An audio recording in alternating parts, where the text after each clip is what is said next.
Hi, Hamish Conway here, and welcome to another episode of TACOS Tuesday. This is episode 79, and with me today is Sebastian Hargreaves. Welcome, Seb. Hey Hamish, thanks for having me. I feel like I've not been on the podcast for like a month. I know, yeah, it's been a little bit of a gap actually, but we are starting to build some momentum back, and today we're going to talk about Prime Day preparation. Now, Prime Day is actually this year going to be different in Australia than what it will be in the US and UK. So the US and UK is in June, expected maybe the week of the 22nd of June. For Australia, because they have a lot of end of financial year deal events, they want to avoid that. So they're keeping the July window there. So whether it's probably mid-July is where they'll have it. It's going to be at least a week long. I'm just trying to think how long it was last year. It's gone from being a day now to a week or even 10 days at times. Yeah. But it's certainly stretched out. But look, Prime Day for some brands is going to be a really good idea. And for others, it's actually one that you don't want to be participating in. Otherwise, you could just be blowing margin and making no profit through this period. So it's really requires some serious consideration. So today we're going to go through 3 phases of preparation that you want to be thinking about for Prime Day. This year, we're not going into nitty gritty on ads. That'll be in part 2 of this here. But today we're going to be talking about 3 key areas. One is looking back on Prime Day last year to see what happened, looking at those historical signals. 2, then we're starting to think about the right strategy and the fit there for your different brands or different products, and then a pre-event check. So we're going to run through these 3 things here, and we're going to smash this out. And all of this here will be highly relevant if you're thinking about Prime, whether or not you've had a deal, you've had deal eligibility, different between third-party sellers and 1P sellers.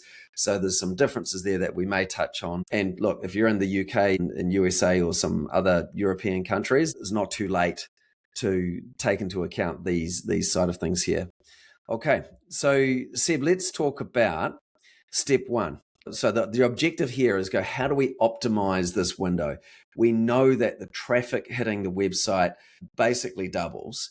And so that's a great opportunity anyway.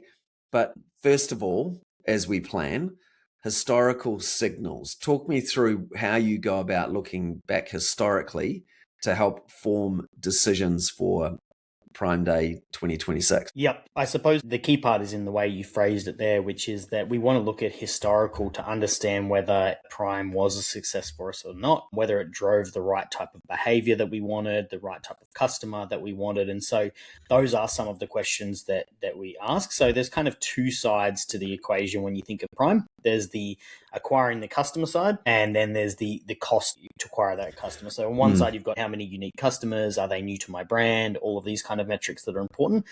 And then you've got on the other side of that equation, it's like, okay, how much did it cost for me to acquire that customer? How much value did that customer bring in the long term? And so when we're talking about historical signals, that's what we're talking about. We're talking about the ad efficiency cost. How much did it cost us to get those customers over that period of time? We're looking at things like, did those customers that we acquired last year stay longer term? So did we get lasting customers, like customers that came and purchased from us multiple times? Or were they just deal hunters? Were they customers that came in, they took the deal, and then they left and they didn't come back? We want to know what happened immediately after the event.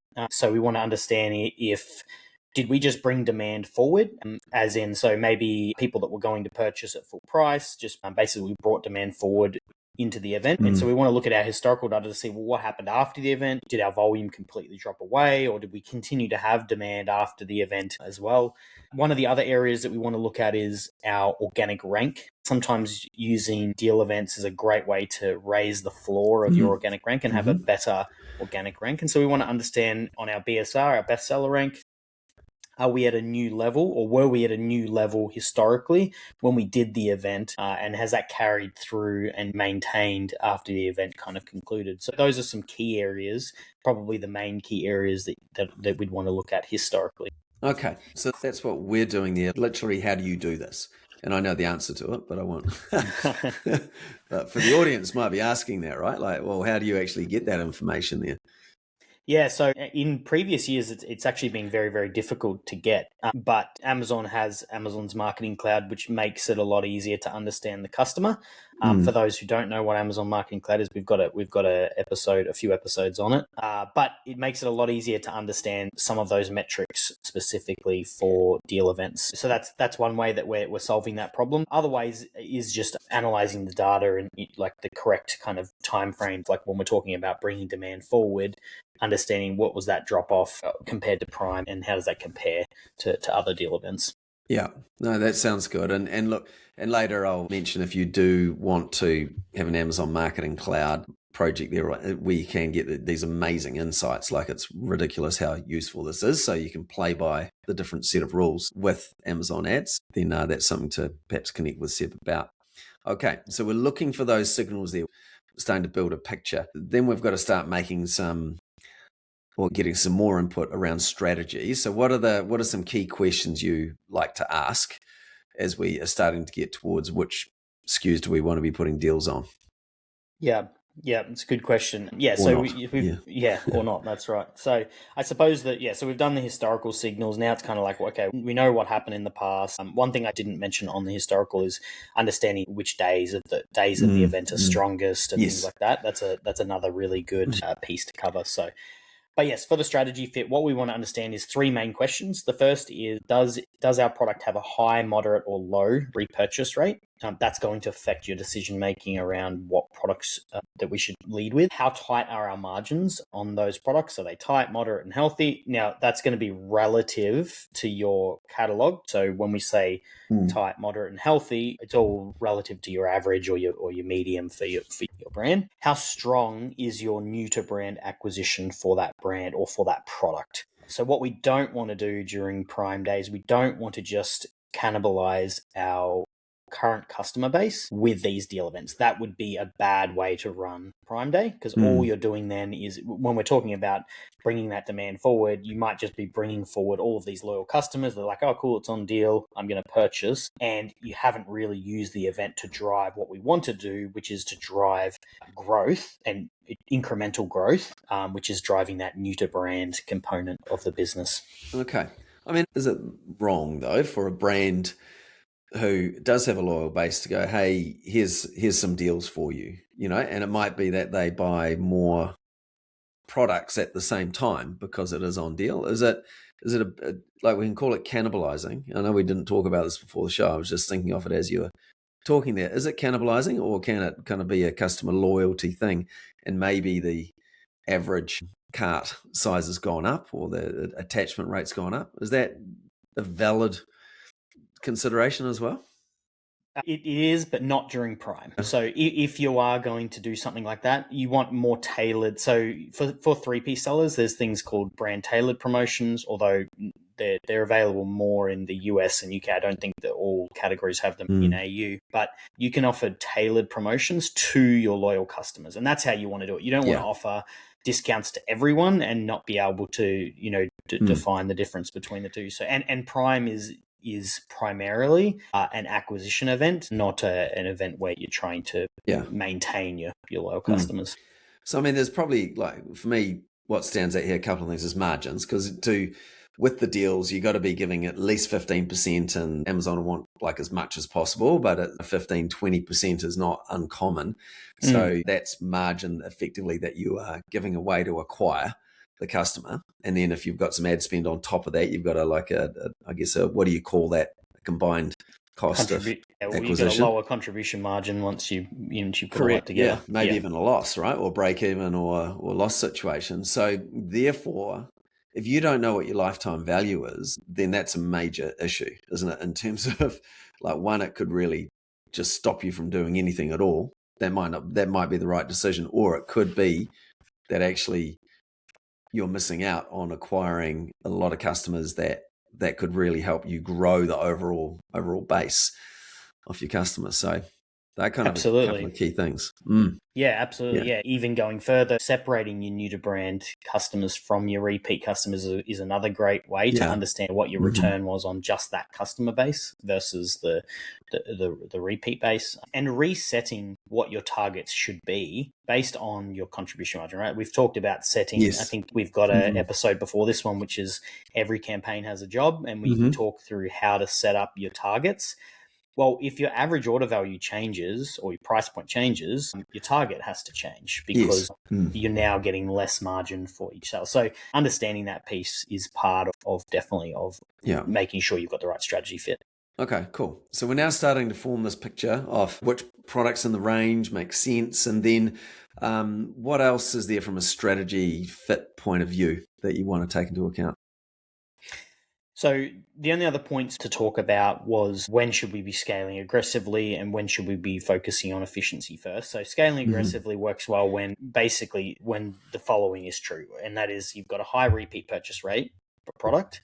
You've got healthy margins to support the discount plus the ad spend that's going to go behind it, and the products are strong new to brand products that are going to introduce new people to the brand and get that cross sell and that ecosystem kind of working and increase that lifetime value. So you've got all those three things happening.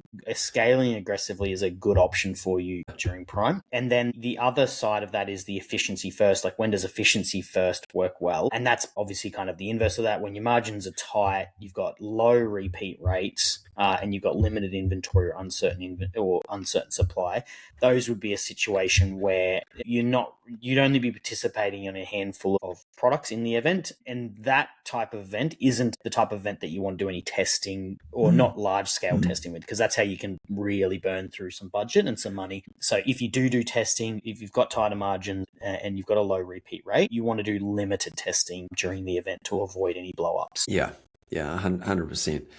So, and it is like, this is where you just need to know this data, and we've referred to it as the gateway ASINs in a previous episode there. What is the ASIN that people purchase and then very quickly buy a second one and or have a long lifetime value? And so these are the ones where you could scale aggressively on certain SKUs that make sense and not others. And that is fine. I mean, as I said at the start of the show, the traffic does double, and you'll see like brands who don't participate in the deals will see a natural lift anyway, like maybe a double. Some will double, some might be up by 50% if they don't do anything anyhow. But then those that can do deals, then they can be 9x, 10x their normal sales for that period. So that's what can happen. Okay, so we're starting to now form the picture of what do we want to do here and what are the SKUs.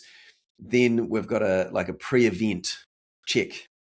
So do you want to talk to me a bit about these factors now that we've talked about looking historically, getting clear on our strategy? What's next?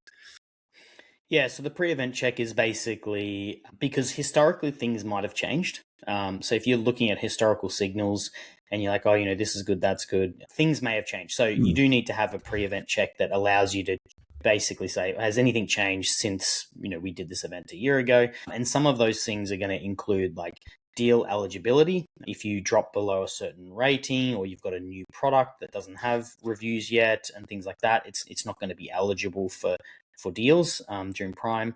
Obviously, and this one's probably the number one, is inventory.